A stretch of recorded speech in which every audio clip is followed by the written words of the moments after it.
de demora, un problemita con la cuenta esta permanente. Hola, buenas tardes. Buenas tardes. Vamos a esperar unos minutos más que ingresen más compañeros y arrancamos.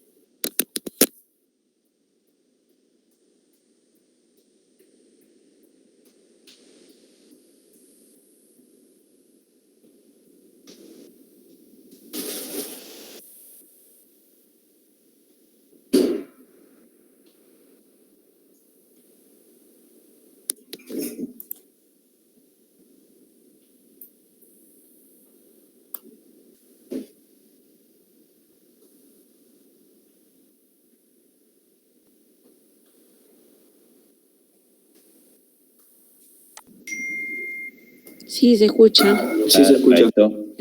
Bueno, la unidad número 6 es una de las unidades fundamentales. No quiero decir que las otras sean menos importantes, pero transporte es una de las unidades troncales, digamos, obviamente, de la logística.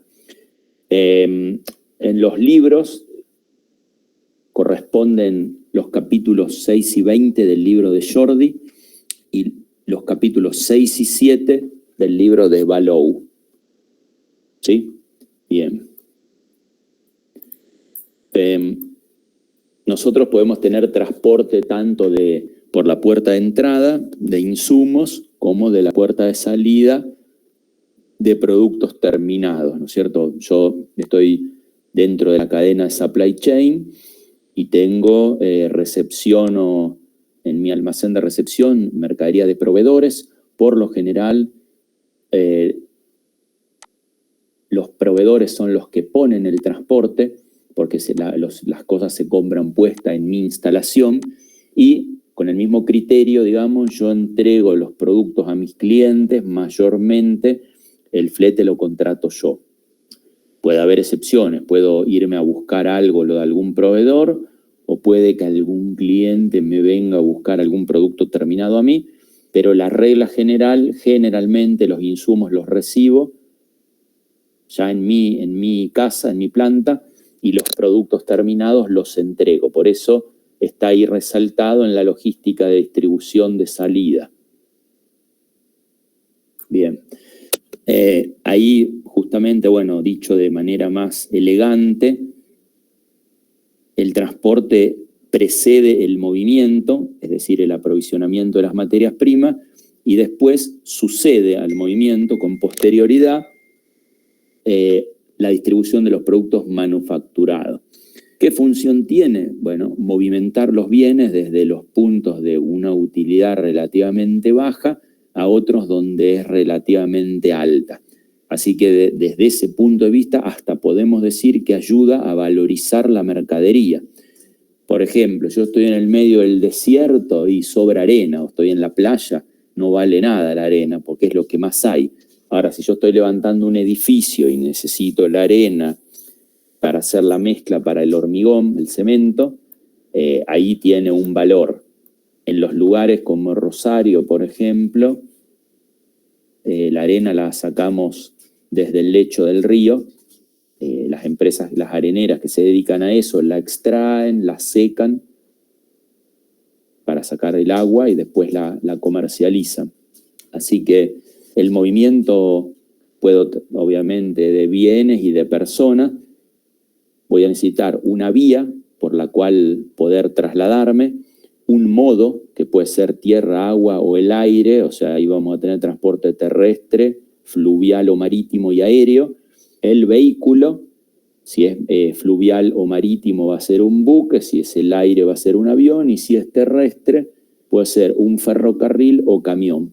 Y por supuesto la fuerza motriz, que es la que mueve a estos vehículos. Unas breves conclusiones. Podemos decir que el transporte es una industria de servicio, obviamente produce un servicio que es el de trasladar personas o cosas de un lugar a otro. Es una industria complementaria, o sea, no es una industria básica como podría ser la industria minera o cosa por el estilo, pero es muy importante, es fundamental, digamos, porque siempre está entre el lugar 1 o 2 en grado de necesidad para lograr el desarrollo de los países. Si ustedes pone acá justamente como ejemplo Japón, que tiene un territorio pequeño, o sea, la islita es encima la mitad de Chile, y obviamente en esa pequeña geografía ellos no pueden tener los cultivos que tenemos nosotros en nuestras áreas extensas, ni pueden tener la ganadería que tenemos nosotros. Sin embargo, en electrónica, en un montón de cosas, Japón es una potencia, y eso significa que para hacerlo, bueno, aparte de tener el know-how y todo eso, ellos reciben insumos y después transportan sus productos terminados. Y Suiza, que es un país chiquito también, se pone esos dos porque uno mentalmente dice Suiza y lo asocia a un país en donde todos los ciudadanos tienen un grado de bienestar económico, etcétera, etcétera. Y también es un territorio pequeño y los dos están súper conectados con el resto del mundo a través del transporte. Fíjense, acá tenemos los medios, el terrestre, el acuático y el aéreo. El terrestre puede ser rodoviario o ferroviario. Rodo sería vía camión y ferro vía ferrocarril. El acuático, fluvial o marítimo, el aéreo. Y esto es una clasificación, es decir, el modo es el agua, el aire o la tierra. El medio es el vehículo, ¿sí? O sea, para agua es buque, para aire avión y para tierra ferrocarril o camión. Y el documento con el cual voy a transportar la mercadería, si es un buque, es un BL, es un conocimiento de embarque, Bill of Lading. Si es un avión, es una guía aérea. Y si es un ferrocarril o un camión, ese documento se llama la carta de porte. Estos modos en los países desarrollados son complementarios, o sea, no son competitivos. Ejemplo, Estados Unidos es un país que tiene una extensa geografía territorial, digamos, de alguna manera similar a nuestro caso. Nosotros también tenemos una extensa territorialidad. Nosotros tenemos dentro de esa extensa territorialidad mucho territorio plano, o sea, ideal para el transporte por ferrocarril, por camión. Y en Estados Unidos, sin embargo, es común que, por ejemplo, una mercadería, un contenedor arribe por el Océano Atlántico, es decir, por el este al país, ahí lo tome un camión del puerto. Tal vez ese camión lo lleva a una estación terminal de ferrocarril. Con ese ferrocarril puede cruzar a lo ancho del país, lo puede volver a tomar otro camión desde donde termina la red ferroviaria, llevarlo a otro puerto y que salga por el Océano Pacífico. O sea, ese sería el caso más completo en donde estos medios son complementarios.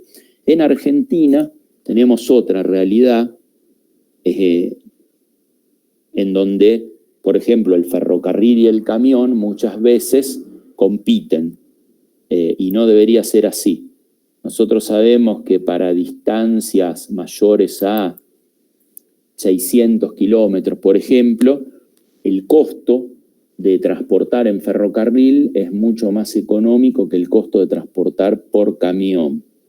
Si nosotros hacemos un ordenamiento por costo, el medio más barato es el agua, el transporte por agua es más barato en el modo agua. Después le sigue el modo tierra, y dentro del modo tierra es más barato moverse en ferrocarril que en camión cuando las distancias son relativamente importantes. Y esto de relativamente importante tiene que ver porque poner en operación una formación completa de ferrocarril es como que hay unos costos fijos que serían, para entenderlo simple y sencillo, como una especie de bajada de bandera del taxi. Yo cuando tomo un taxi, si lo tomo por 3, 4 cuadras, me va a salir muy caro, porque la bajada de bandera es un costo fijo. En cambio, a medida que el viaje se va alargando, esa bajada de bandera se va diluyendo. A medida que un viaje en ferrocarril va recorriendo kilómetros, cada kilómetro va siendo un poco más barato que los anteriores. Por eso el ferrocarril es bueno para las distancias grandes. Si nosotros miramos esto es una mirada general. Podemos decir que tenemos una mayoría, digamos, de movimiento por automotor, una pequeña cantidad por ferrocarril y después el resto, hablando de cargas de exportación, ¿no es cierto?, en Argentina. Y nosotros, dentro de lo que es Argentina, ojalá exportáramos mucho más, pero de lo que es la circulación dentro del territorio, hay una predominancia de cargas domésticas, es decir, de mercado interno. Y hay el complejo agroindustrial, es decir, todo lo que sea cereales, que es uno de los fuertes de Argentina, justamente por su territorio, es lo que más se transporta: soja, girasol, trigo, maíz, etcétera, y los subproductos derivados de eso, como los aceites, las harinas, etcétera. Fíjense ahí en este cuadro de torta lo que representan las exportaciones, las importaciones y el movimiento doméstico. Ahora, en comercio exterior, cuando nos vamos a comercio exterior, lógicamente por la ubicación de Argentina en el mundo, hay un enorme volumen, la mayoría que se tiene que transportar por el modo marítimo. ¿Por qué? Bueno, porque nosotros estamos lejos de los grandes centros de consumo y porque yo les acabo de decir que el modo de transporte más económico es el agua, con lo cual es normal y natural que esto sea así, digamos, que la mayoría de las exportaciones salgan vía acuática. Podemos mirar cómo es en países que nos rodean, digamos, esta distribución por modo. Por ejemplo, en Brasil, lo naranja sería el modo carretero, es decir, por camión, y lo celeste ferrocarril. Chile, lógicamente, por su geografía, con mucha montaña y poca llanura, no puede tener un gran desarrollo de ferrocarril, y todo es por modo carretero mayormente. Acá Argentina, nosotros sí podríamos tener un modo ferrocarril mucho más desarrollado. En algún momento lo estuvo, lo fue, y por diversas circunstancias que no vienen ahora al caso de detallar, porque tiene que ver más con la historia, con la economía, la política, etcétera. Hoy no las tenemos como deberíamos tener. Estados Unidos tiene una traza rectangular, es decir, yo puedo recorrer el país de este a oeste o de norte a sur, o sea, las vías están puestas en retículas, así se llama, y nosotros no, nosotros las tenemos todas llegando al puerto de Buenos Aires, porque cuando se desarrollaron los ferrocarriles, era el puerto que importaba en ese momento, y además tenemos diferentes trochas, trocha angosta, trocha ancha, y eso hace que una formación o es para una trocha o es para la otra, y dificulta la compatibilidad. Si bien hay tramos que pueden ser bitrocha, o sea que, por ejemplo, una planta industrial pueda recibir formaciones ferroviarias de trocha angosta y de trocha ancha, eso es bastante costoso. Bueno, Colombia tiene desarrollado bastante el ferrocarril, Uruguay no, es todo transporte por camión. Y si nos vamos, en vez de nuestros vecinos, nos vamos ya más lejos, algunos países más desarrollados, tipo como Europa o Estados Unidos, fíjense lo que yo les digo, en los países más desarrollados, cómo pesa en la distribución el ferrocarril. En Alemania, por ejemplo, 64% por camión y 22% por ferrocarril. En Estados Unidos, bastante el ferrocarril, 43%, Canadá, 44%. Pasa que los países europeos son países pequeños, los territorios, y en cambio estos países de acá arriba, Estados Unidos, Canadá, son países de muchísimo territorio y utilizan, como son desarrollados, la metodología para moverse en tierra que es más económica, que es ferrocarril por encima del camión. Los países de Europa son chiquitos y pasar de un país al otro es como para nosotros dentro de Argentina pasar de una provincia a otra provincia que esté al lado. Por ejemplo, pasar de Mendoza a San Juan, digamos. Los recorridos no son tan grandes. Bueno, acá tenemos información del parque automotor. Esta información no es tan simple de conseguir. Esto es de hace algunos años. Esto habla de la cantidad de unidades, digamos. Cuántos automóviles, cuántos equipos de carga liviana, expresado en millones, lógicamente, ¿no? 12 millones de automóviles, en total el parque automotor, 9 millones de automóviles, 2.300.000 vehículos de carga liviana, más de 500.000 de camiones de carga pesada, 565 millones de vehículos de carga pesada, 77 millones de vehículos de pasajeros. Lo que sí tenemos que decir es que las empresas de transporte, digamos, ese es otro tema para abordar, no abundan, digamos, las empresas grandes de no sé, 50 camiones, 100, las hay, obviamente las hay, de 100, de 200, de 400, de 500, pero son las menos. Más del 90% de las empresas son pequeñas empresas, pyme, que tienen 1 hasta 5 unidades. El que trabaja en logística va a saber que muchas veces los transportes son pequeños y a lo mejor es el papá que empezó manejando y después un hijo o 2 hijos que también siguen la profesión o el oficio de chofer y son empresas familiares. Después estos datos mírenlos yo no voy a poner demasiado tiempo en ver esto porque los pueden ver tranquilo ustedes. Cuántos kilómetros tenemos de pavimento, cuántos kilómetros tenemos de lo que se llama mejorado, eso con piedrita, tierra, rutas nacionales, rutas provinciales.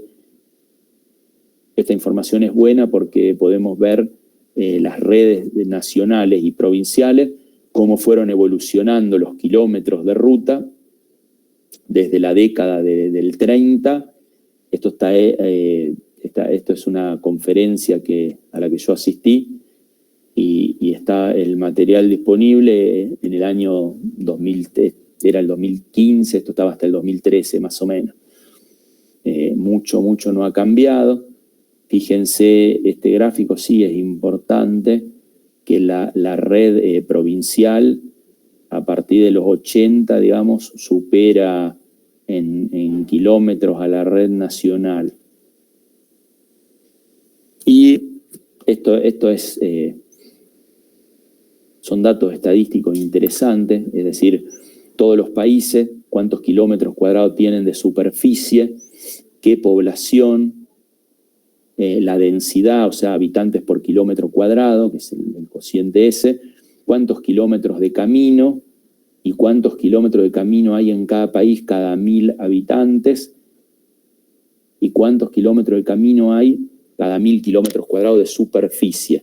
Esos numeritos, digamos, uno los mira y comparativamente puede dar una idea del grado de desarrollo en esta materia que, digamos, uno puede mirar arriba los países de Sudamérica y después podemos ir más abajo y ver los países desarrollados. Fíjense, nosotros, por ejemplo, cada 1000 kilómetros cuadrados de territorio tenemos 84 kilómetros de ruta, y un país como Suiza, por eso estaba puesto, tiene 1700, y Bélgica 4500, Alemania 1300, o sea, eso muestra el grado de desarrollo de los países. Después, mirando un poco el tema ferrocarril, como yo les había dicho, tenemos trocha ancha, trocha media y trocha angosta. La trocha es la distancia que hay entre los rieles de acero, o sea, la vía está formada por los dos rieles de acero paralelos y los durmientes de madera perpendiculares. La trocha ancha es aquella entre que la distancia entre los rieles es 1,67 m, la angosta 1 metro, la media 1,43 m, pero lo que más hay es trocha ancha y trocha angosta. Más en el norte del país es más angosta y más en el sur es trocha ancha. Por ejemplo, lo que va a Bahía Blanca es ancha, lo que viene desde el norte a las plantas cerealeras de Puerto San Martín, San Lorenzo, es más trocha angosta. Y eso es por la trocha. La otra clasificación por la disposición de la red, centralizado radial, como tenemos en Argentina, que la mayoría convergen hacia el puerto de Buenos Aires, y descentralizado reticular, como por ejemplo tiene Estados Unidos. Acá está para que vean, digamos, en el mapa, cómo es en un caso el radial y cómo es el cuadriculado, que es más útil para poder atravesar de norte a sur y de este a oeste. Bien. El modo aéreo es el modo aéreo de carga, digamos, uno está más familiarizado comúnmente con los aviones de pasajeros, pero tenemos los aviones de carga, en donde hay también contenedores especiales para transportar la mercadería. Hay mercadería específica que se transporta por aire, que ahora vamos a ver algunos ejemplos.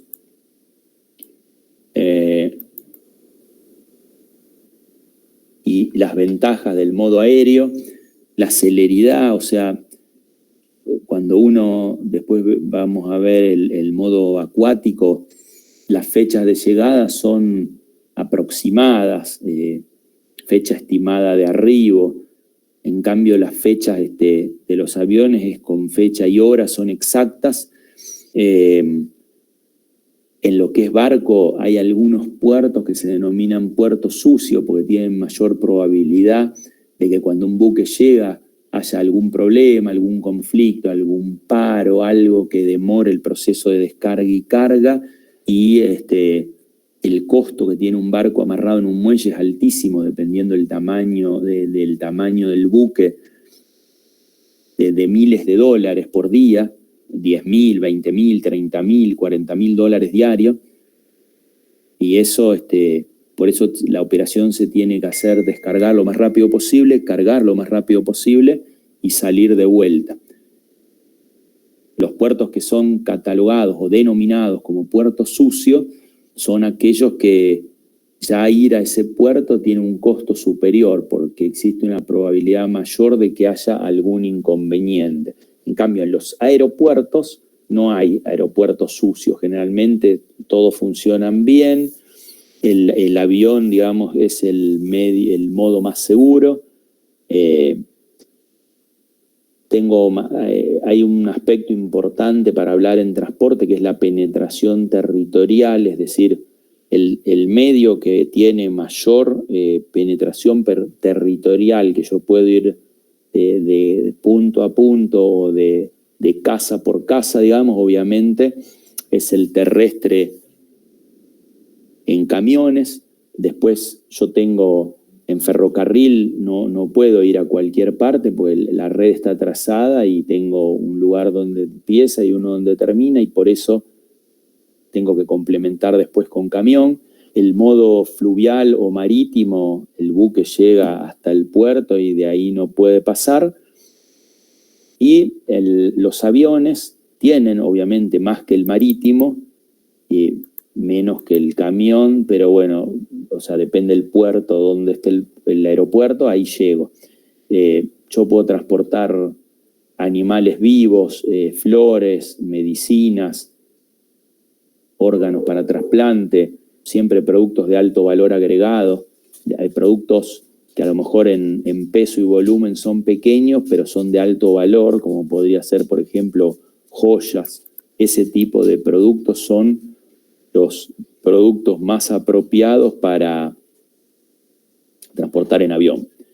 Hoy por hoy, bueno, todos leemos los diarios por internet, pero hasta antes de eso, los diarios y las revistas que se querían transportar de forma internacional también se transportaban en avión, porque era la forma en que uno podía leer a lo mejor un diario del día de ayer, un diario de Francia, estando en otro país, porque me llegaba por esa forma.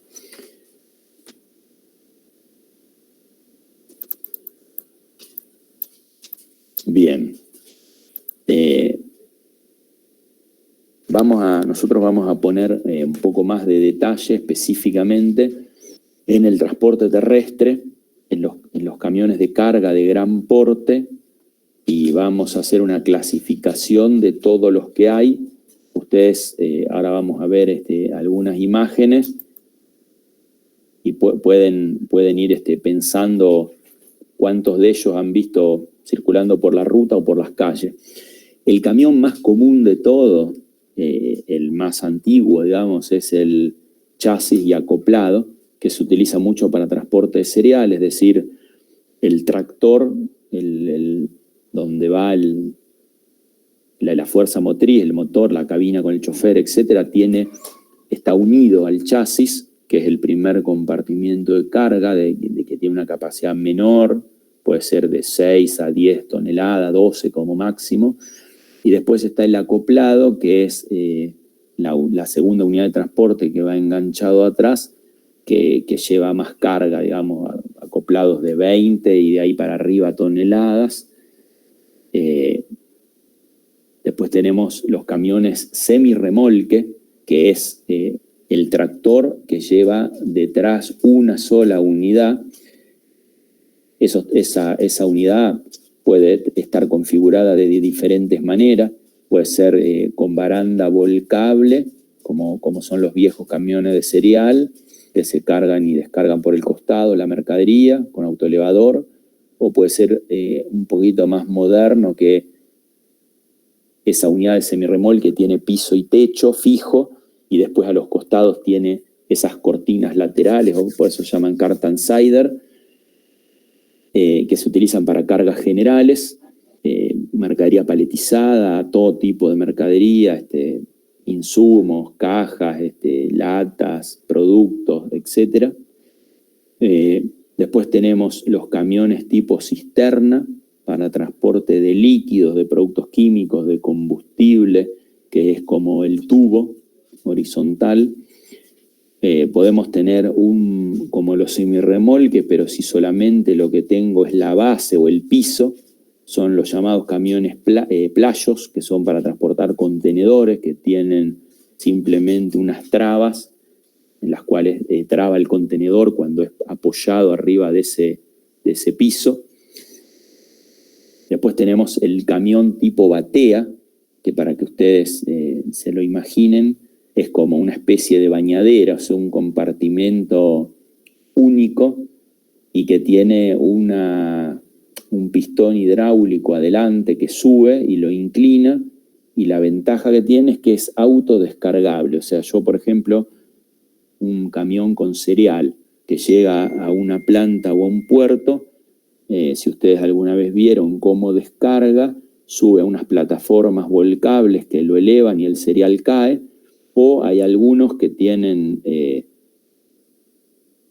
son tipo Vulcano, con una tolva abajo que descargan en una rejilla directamente sin tener que elevarlo, pero el camión no se puede descargar solo. Por eso, por ejemplo, este tipo de bateas se usan mucho para descargar en el campo.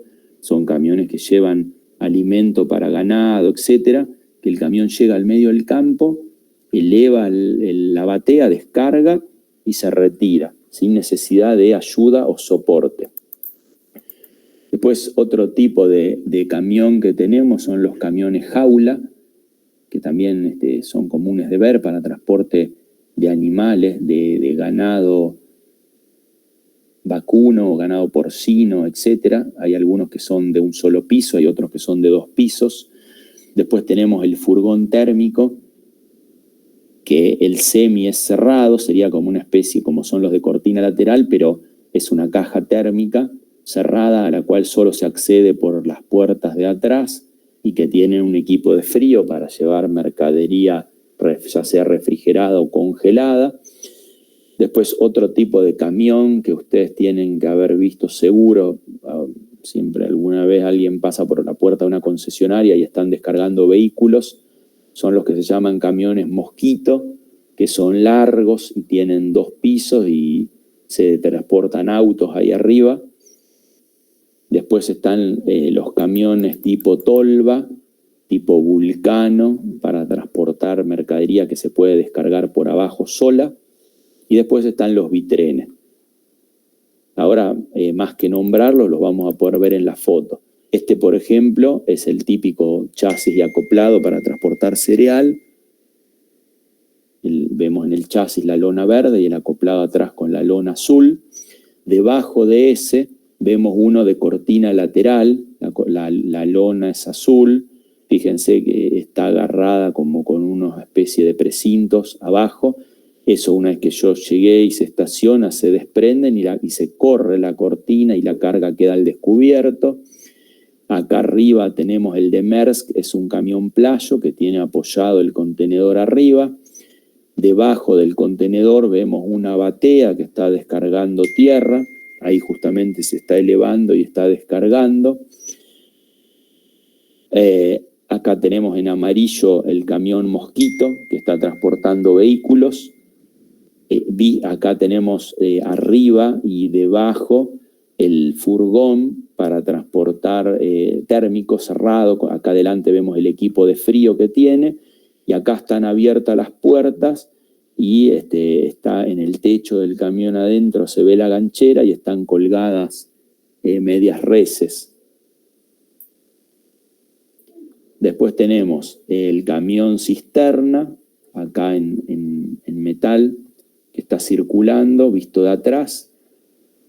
Acá tenemos un camión jaula que está transportando bovinos, y acá se lo puede ver, este de la foto, el blanco tiene 2 pisos, ahí se ve clarito.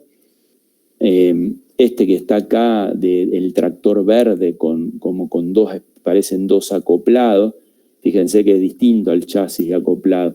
El chasis acoplado, el chasis es más chiquito, el acoplado es más largo. En cambio, este que estamos mirando acá es como si llevara 2 acoplados. Bueno, este es un bitren que por la configuración de ejes que tienen las ruedas permite que pueda llevar una carga de más de 45 toneladas brutas sin romper el pavimento de los caminos. Un camión común puede transportar como máximo un peso bruto de 45 toneladas. Estas 45 toneladas corresponden a la tara del camión, o sea, lo que pesa el camión vacío, más el peso neto de la carga. Generalmente un camión puede tener una tara que vaya entre 15 a 17 toneladas aproximadamente, y restando esa tara de los 45.000 kilos es la capacidad que puede cargar ese camión. Y además de eso, del peso bruto, también está el peso por eje. Por eso depende de la configuración de los ejes, hace que pueda cargar más o menos kilos.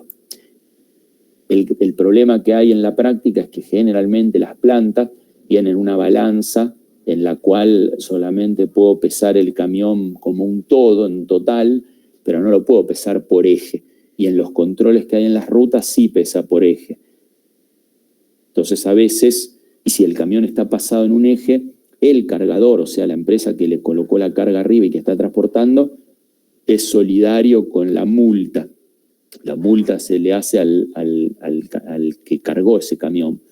A veces pasa que se recibe una multa y está claro que uno puede setear la balanza para que si no permita pesos de más de 45.000 kilos, más la tolerancia de 500, pero no se puede hacer nada si están pasados en un eje. Después acá vemos camiones tipo tolva, que es esta blanca, que esto se usa generalmente para transportar harina. Este está conformado por 4 tolvas.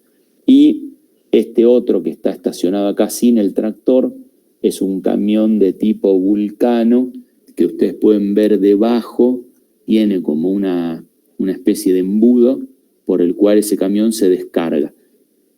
Yo lo puedo parar arriba de una rejilla en una planta cerealera, abro la tolva y el camión va a descargar solo, sin necesidad de la plataforma o el cable que lo levante.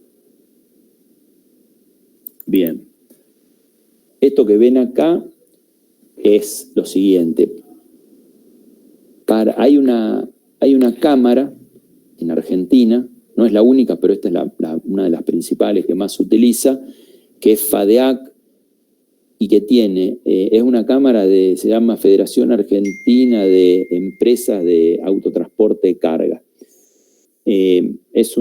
Dentro de esa federación que agrupa a empresas de transporte, hay un instituto, un departamento de estudios tributarios y costo que elabora y sigue el índice de costos del transporte. Es decir, esta federación identifica los 11 rubros principales que configuran una polinómica, que son los que tienen de mayor incidencia en la formación del costo del transporte, y esto se sigue mes a mes, y nosotros podemos tener la variación mensual y la variación acumulada anual, año tras año, del costo de los fletes. ¿Esto para qué sirve? Bueno, esto es una herramienta que está en internet, está disponible, ustedes deberían meterse en la página, mirar cómo es, hacerse amigo de esto, porque se utiliza mucho, el que trabaje con flete. Nosotros en nuestra materia, digamos, se utiliza mucho para hacer ejercicios. ¿Esto qué me permite hacer? Me permite ajustar tarifas, es decir, yo tengo acordada una tarifa con algunas empresas de transporte para hacer determinado movimiento. Y esa tarifa se estableció supongamos ahora está empezando octubre, no sé, pongamos que yo hice una contratación de 5 empresas de transporte para hacer un movimiento entre Rosario y Buenos Aires, 300 kilómetros, en el mes de marzo. Empecé a trabajar a partir del 1 de marzo con una tarifa, y como en Argentina tenemos inflación, los costos van subiendo, llega la paritaria de camioneros, el combustible, los repuestos, etc. Llega un momento que las empresas me dicen, tenemos que sentarnos a charlar de un ajuste de tarifa.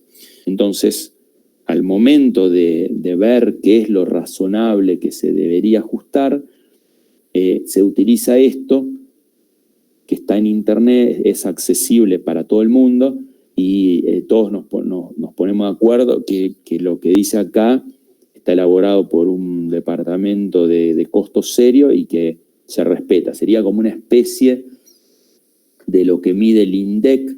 El INDEC mide el índice de precio al consumidor, es decir, una canasta de productos y servicios que puede consumir una familia, y en base a eso sacamos la inflación.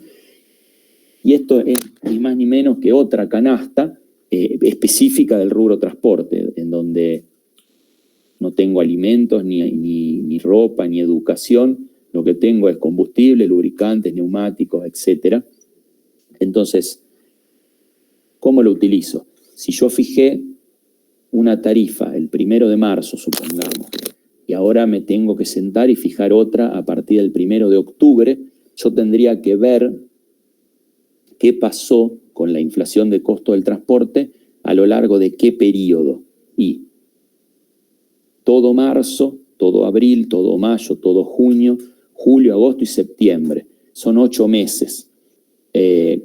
Entonces, yo iría a mirar, dejaría fuera enero y febrero. O sea, acá se ve que el costo subió 2,15% en enero y 3,57% en febrero.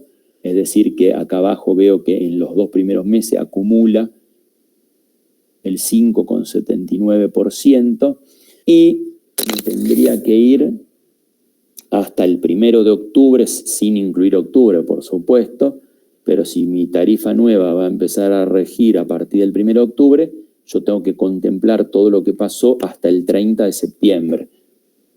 Por eso septiembre lo tengo que incluir.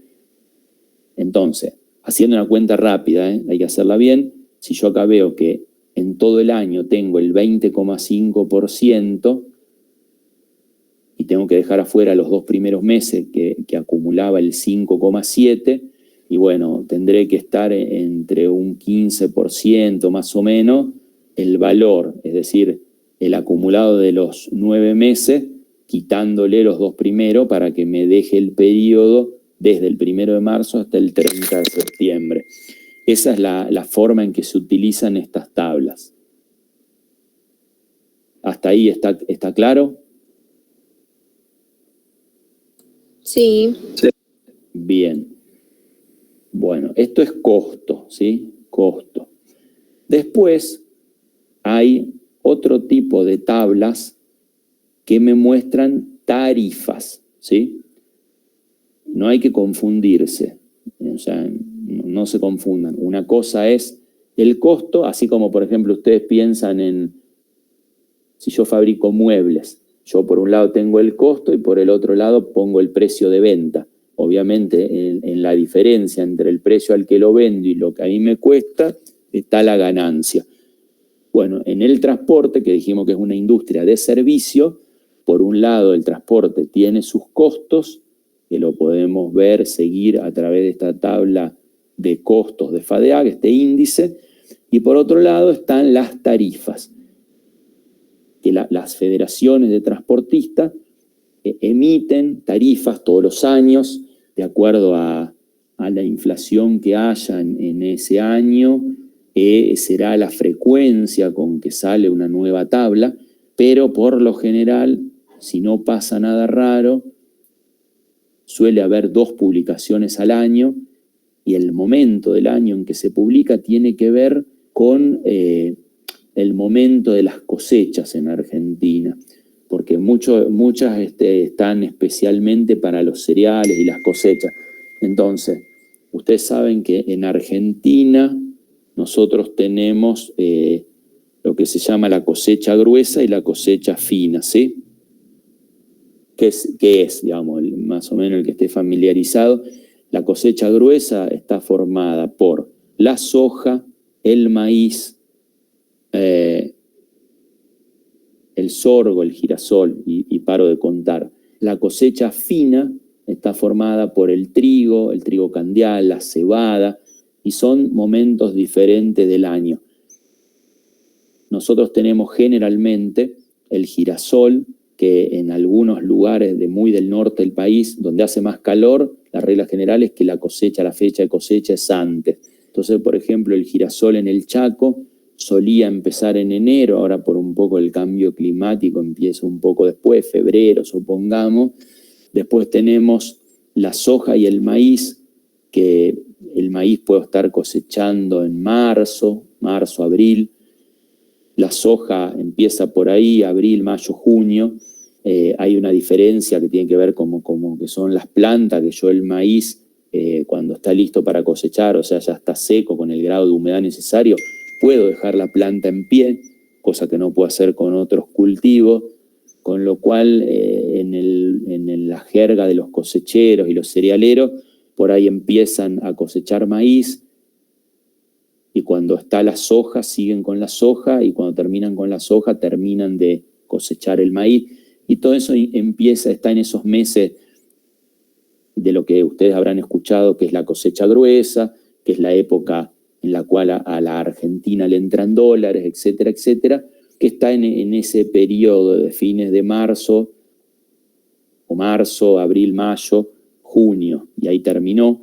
Y después la cosecha fina empieza en noviembre con el trigo, después, o un poco antes la cebada, el trigo, y después sobre las fiestas de fin de año, diciembre, viene en el sur de la provincia de Buenos Aires un tipo especial de trigo que es el trigo candial. Y entonces las tarifas, volviendo al tema de las tarifas, hay 2 momentos del año en que se publican. Generalmente se publica una tarifa en febrero. ¿Para qué? Y para que rija cuando comience la cosecha gruesa, si los camioneros tienen la tarifa nueva.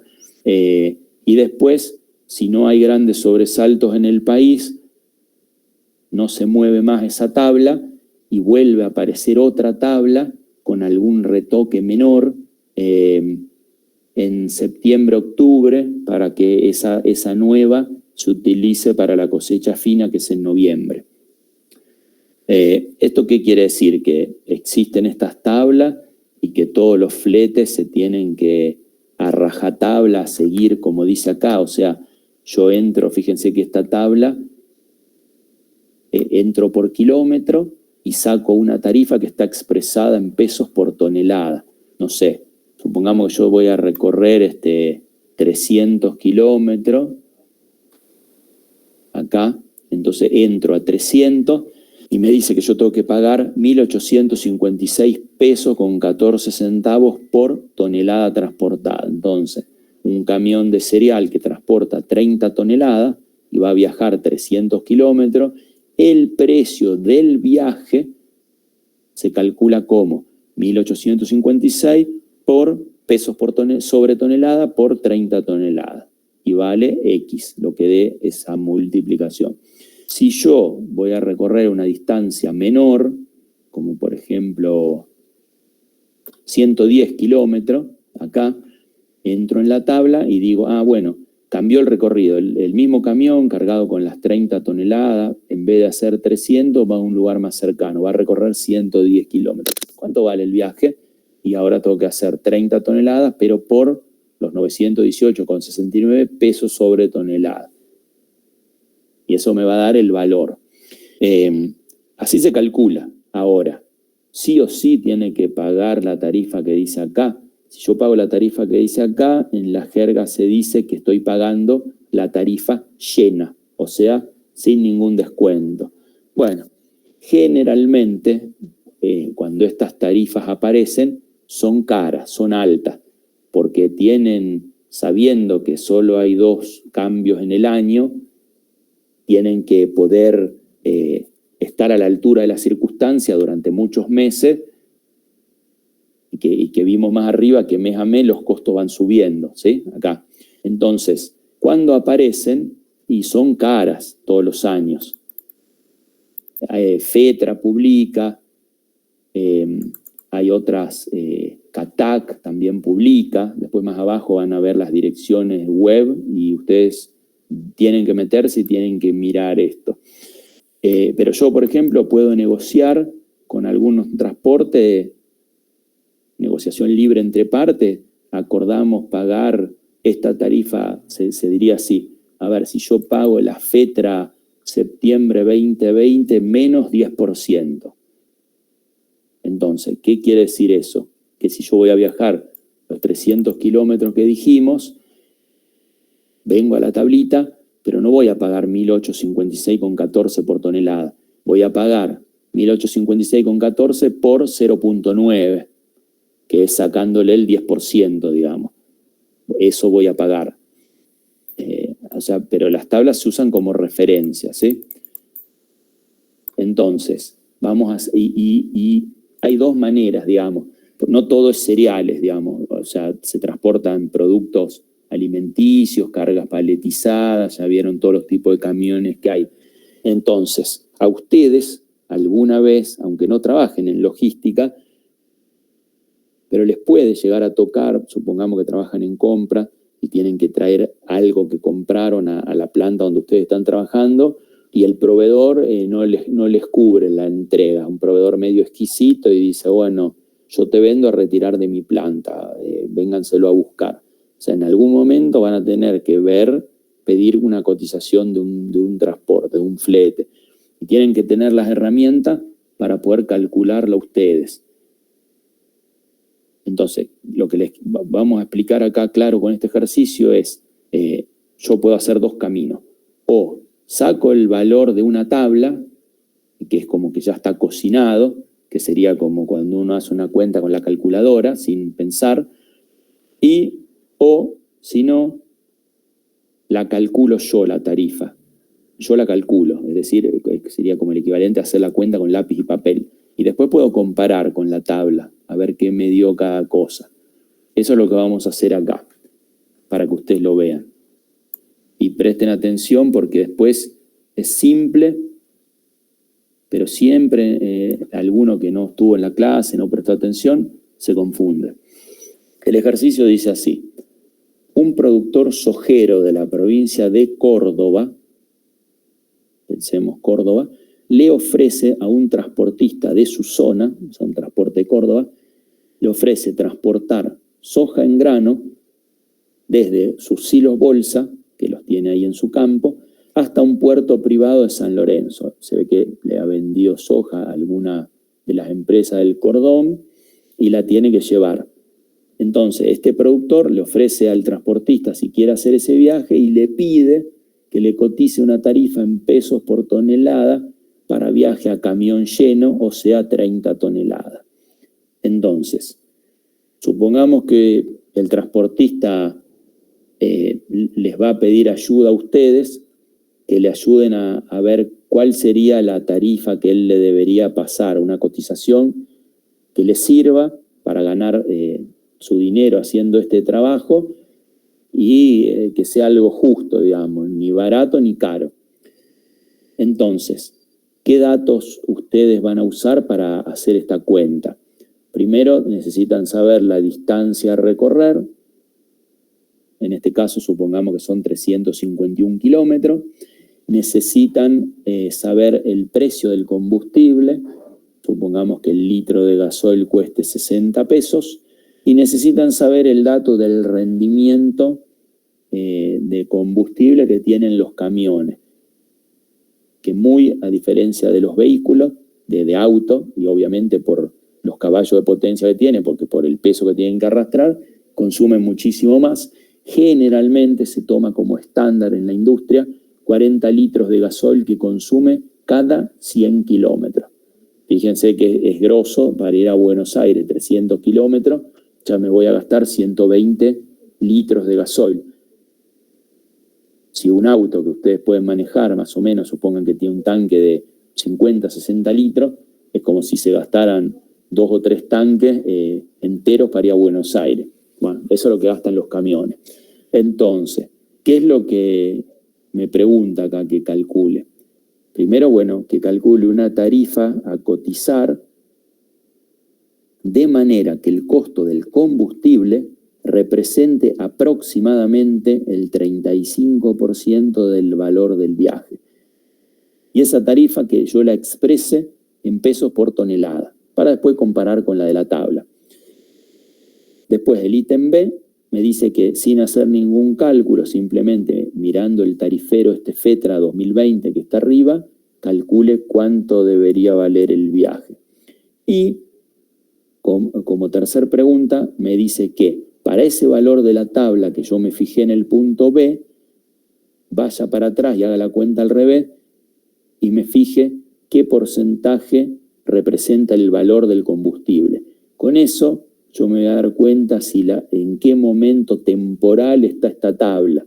Si la tengo al principio del año y todavía es cara, o si ya pasaron muchos meses, hubo inflación y está barato. ¿Y eso cómo voy a saber? Y porque el precio del gasoil, si hubo inflación, va a ser más alto, y cuando haga las cuentas a mano, si a mí la tarifa a mano me da que es más cara que la de la tabla, y me voy a dar cuenta que la tabla ya está vieja, debe ser de hace meses para atrás. Si haciendo la cuenta a mano me da un valor bastante menor, y ahí me va a dar la pauta de que la tabla es nueva y que todavía está cara. ¿Está? Y después, bueno, eso que les acabo de decir son las conclusiones que les pide sacar en el punto D. Entonces, vamos a hacer las cuentas. Vamos a hacer las cuentas. Es fácil, son todas reglas de 3. Para ustedes que son cuasi ingenieros, tiene que ser una papa. ¿Qué hacemos? Acá hay una diferencia crucial y clave con la tabla, y que siempre se confunden. Por eso presten atención bien. Cuando yo calculo a mano la cuenta, yo tengo que tener en cuenta la ida y la vuelta. ¿Por qué? Porque el camión va y es de Córdoba, no se va a descargar y se va a quedar a vivir en San Lorenzo. El tipo tiene que pegar la vuelta. Entonces, en mi cuenta, tengo que tener en cuenta los litros de combustibles que va a gastar para volver. Es como cuando ustedes toman un remis para viajar a Buenos Aires, el remis a ustedes les cobra de manera tal que el tipo se cubre cuando tiene que volver vacío. Bien, entonces, 351 kilómetros la distancia, ida más vuelta es el doble, 702 kilómetros. ¿Qué viene después? Y con el rendimiento, yo digo, si para hacer 100 kilómetros el camión gasta 40 litros, para hacer los 702 kilómetros va a gastar X1. Regla de 3, 280,8 litros de gasoil. Seguimos con la regla de 3. Si un litro de gasoil cuesta 60 pesos, los 280,8 litros me van a costar X2, regla de 3, 16.848 pesos. Por último, si a mí me daba la premisa de que el valor del combustible tiene que ser el 35% del valor total del viaje, ¿yo qué digo? Si 0.35 hagas parte del viaje vale los 16.848 pesos, un viaje, X3, regla de 3, el viaje tiene que valer 48.137 pesos. Último punto, que también siempre se quedan muchos, no leen bien y se quedan con esto y no está bien porque les pidió que la tarifa la expresen en pesos por tonelada. Los 48.137 pesos dividido las 30 toneladas me dan 1.604,57 pesos por tonelada. Eso es la tarifa que tengo que cotizar. Los transportistas no son ingenieros, o sea, no tienen tanto desarrollo, tantos kilómetros de cálculos hechos como ustedes, pero el uso y costumbre y la práctica de la profesión les dice que para que la tarifa esté bien, lo que ellos van a gastar de combustible tiene que estar en torno a eso, a no más de 1/3 de lo que van a recaudar. Si yo cobro por el viaje X plata y cuando voy a cargar, a reponer el combustible que gasté, se me va más de la tercera parte de lo que recaudé, no está buena la tarifa.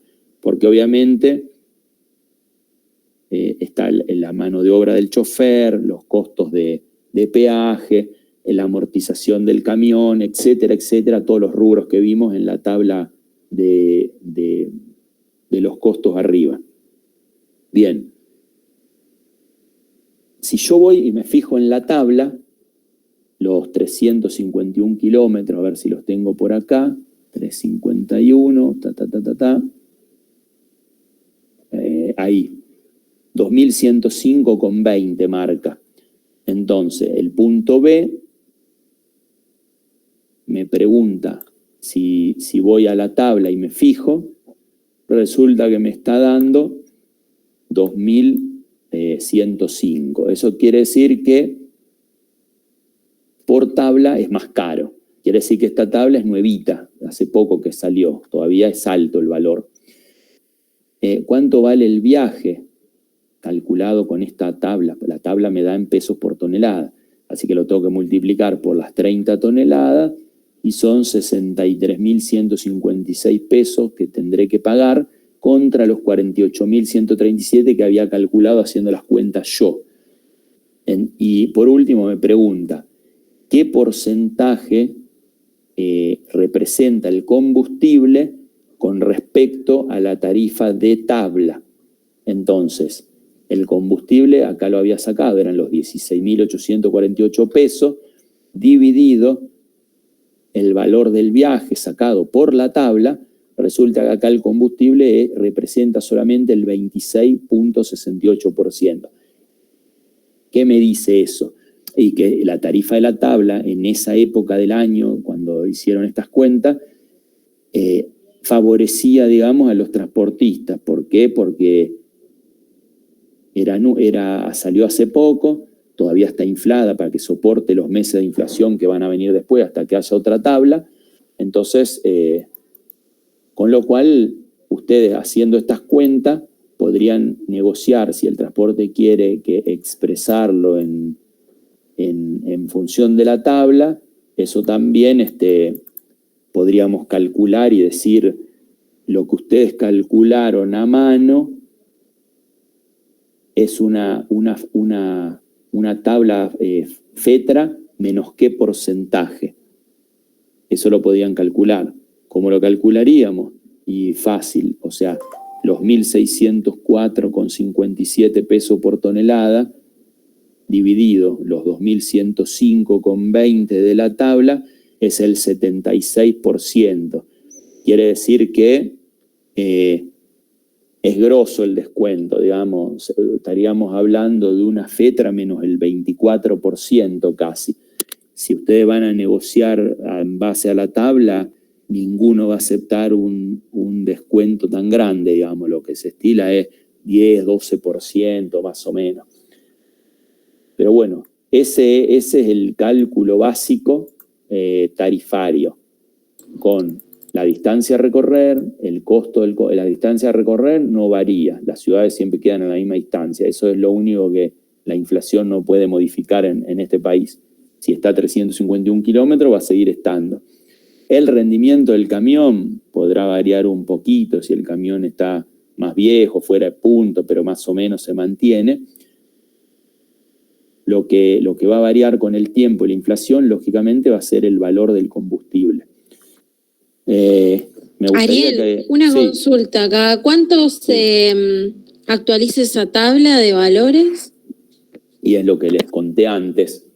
Generalmente, si no tenemos un año hiperinflacionario, se actualiza 2 veces al año. La primera vez en febrero, antes de las cosechas gruesas, y la segunda vez en septiembre/octubre, fin de septiembre, principio de octubre, antes de la cosecha fina. Pero no hay una fórmula matemática. Podría ser que algún año se cambie con otra diferencia temporal o haya una sola. No importa. O sea, ustedes siempre pueden consultar en la estación de servicio cuánto está el litro del combustible y hacer la cuenta ustedes. Lo que ustedes tienen que saber, y lo vuelvo a repetir porque siempre se olvidan o se confunden, es que si ustedes hacen la cuenta a mano, la distancia tienen que duplicarla, porque ustedes tienen que calcular el combustible del viaje de ida y del viaje de vuelta. En cambio, en la tabla, que ya los números están hechos y cocinados, eso ya lo tuvieron en cuenta. O sea que yo en la tabla no entro en el kilómetro 702. Si la distancia es 351, yo a la tabla entro por el kilómetro 351. Porque esta cuentita que ellos hicieron, el cálculo de usar la distancia de ida y vuelta, ya está dentro de esta caja cerrada, que es el cálculo que ya está hecho. Entonces, si tengo que hacer 300 kilómetros y tengo que ir por una tabla, entro a la tabla por los 300 kilómetros. Ahora, si tengo que hacer la cuenta yo a mano, tengo que calcular el doble de distancia, 600 kilómetros. Eso grábenselo, anótenselo, y así no se confunden. ¿Alguna duda, pregunta, consulta? Esta parte es simple pero importante.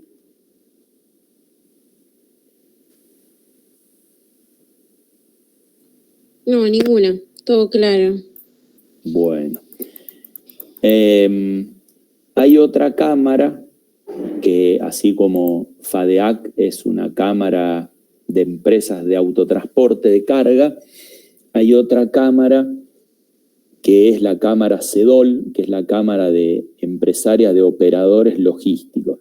Operadores logísticos serían almacenes, como vimos en el caso de la unidad 4, la clase pasada de logística interna, pero uno los contrata, un operador no es propio, a menos que yo sea el dueño del operador o trabaje en el operador, pero las empresas los utilizan como almacenajes contratados a terceros. Los costos de estas cámaras se siguen acá, en esta página, que también tiene su instituto de costo, que se lo hace la Universidad Tecnológica Nacional. Indicador Nacional de Costo Logístico homologado por la UTN, y ahí está el simbolito de la UTN.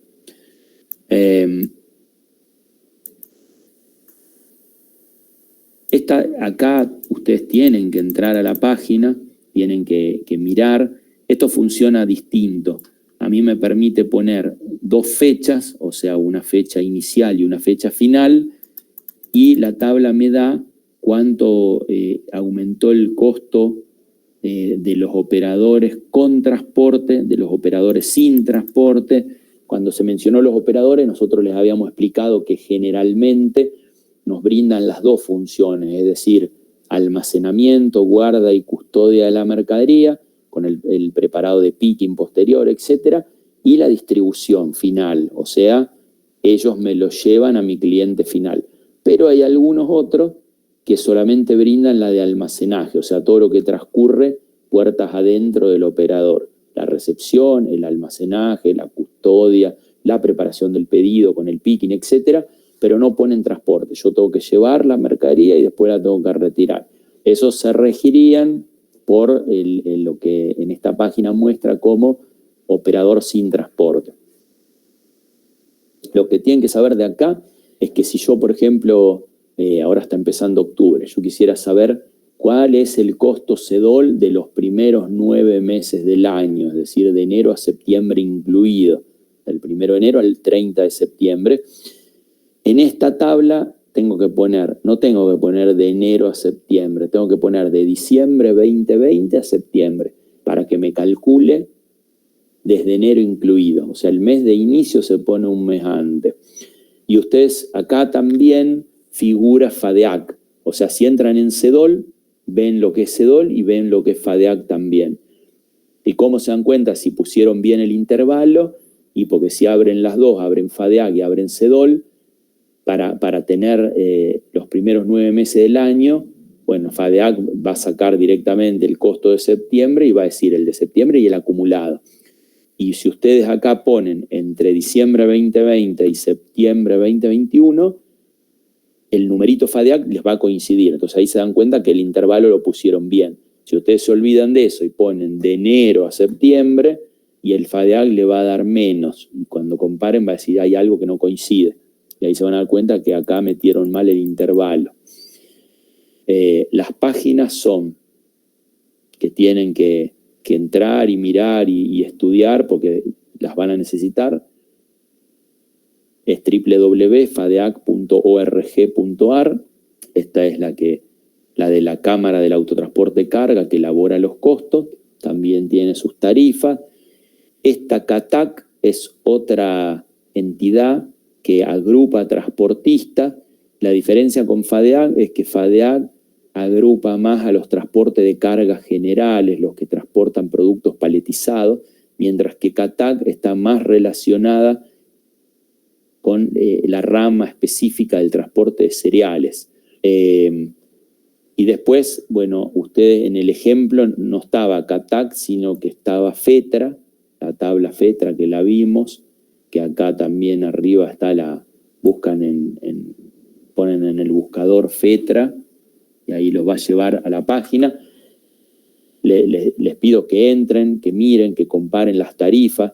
Hay algunas que ponen tarifas provinciales y tarifas nacionales, porque a veces la provincia de Buenos Aires tiene un tarifero y a nivel nacional hay otro. Entonces, entren, miren, jueguen, comparen, fíjense a ver para X distancia. Y aparte es muy importante no solo ver el nombre de la entidad, sino la fecha de publicación o vigencia del tarifero. Porque a veces van a haber diferencias, por ejemplo, entre FETRA y CATAC, pero tienen que mirar en qué mes fue emitida cada una. Si fueron emitidas en el mismo mes o en distinto mes, y por eso los valores son diferentes. Y esta página de CEDOL también, porque puede haber ejercicios que hay que calcular costo logístico de un operador o negociar con un operador un ajuste tarifario, y eso se hace justamente, así como yo lo expliqué para los fletes, de la misma manera es con CEDOL. Yo busco, si yo ajusté por última vez, como dije antes, supóngase que ajusté el 1 de abril. Ajusté el 1 de abril y tengo que ajustar ahora a partir del 1 de octubre. Entonces voy a tener que tomar los meses desde abril, porque para poner un valor el 1 de abril tuve en cuenta la historia de lo que pasó hasta el 31 de marzo. Y a partir de ahí no se tocó más. Entonces tendré que acumular los meses de abril, mayo, junio, julio, agosto y septiembre para poder fijar un nuevo valor en octubre.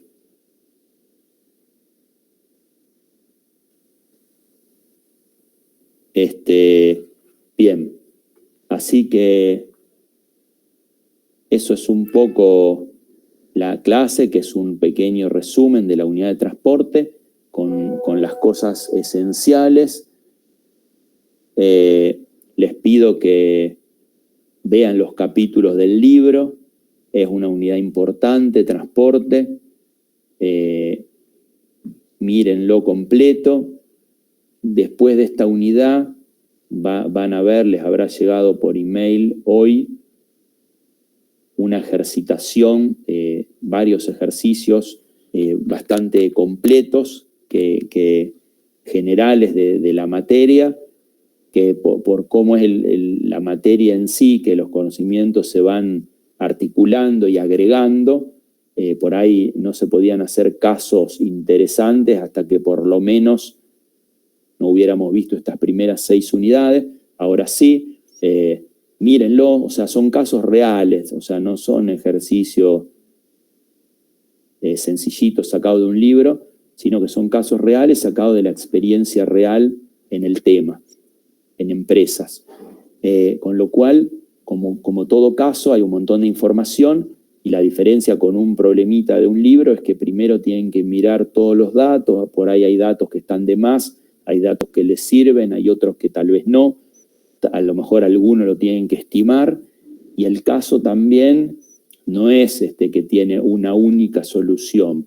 Puede haber varias soluciones, pueden estar bien varias, algunas estarán mejor que otras, así que por ahí lo interesante sería que lo miren, que por ahí lo charlen, lo discutan en grupitos de A2, de A3, busquen soluciones, y después tendremos una instancia de consulta donde nosotros le vamos a explicar las dudas, y con esa ejercitación se van poniendo cancheros para el tipo de ejercicio que después tomamos nosotros en el parcial.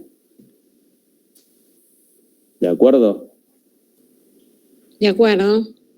Bueno. Profe, una consulta. ¿Es suficiente que leamos los capítulos de uno de los 2 libros?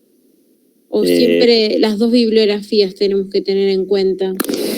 Y miren los dos, y ustedes solo se van a dar cuenta si hay puntos que están repetidos, que pueden elegir, y por ahí hay algún puntito que en algún libro lo aborda mejor, más en detalle, y otro lo pasa más por arriba, con lo cual lo ideal es complementarlo. Lo que es exactamente igual, obviamente eligen de donde más les parece, más les gusta, mejor explicado, etcétera, pero por ahí no dejen de mirarlo, porque puede haber algún punto que está explicado o no está explicado. Ok, gracias. Bueno, chicos, eso es todo. Espero que les haya, y siempre en algún momento, aunque no se dediquen a logística, van a tener que lidiar con algún transportista, y es bueno saber cómo calcular, a qué fuentes ir para mirar tarifas, etcétera, y estar informado simplemente como para evitar pagar algo fuera de lugar o no tener idea si lo que me están diciendo tiene que costar 10, 100 o 1000. Bueno, nos vemos el próximo martes, ¿ok?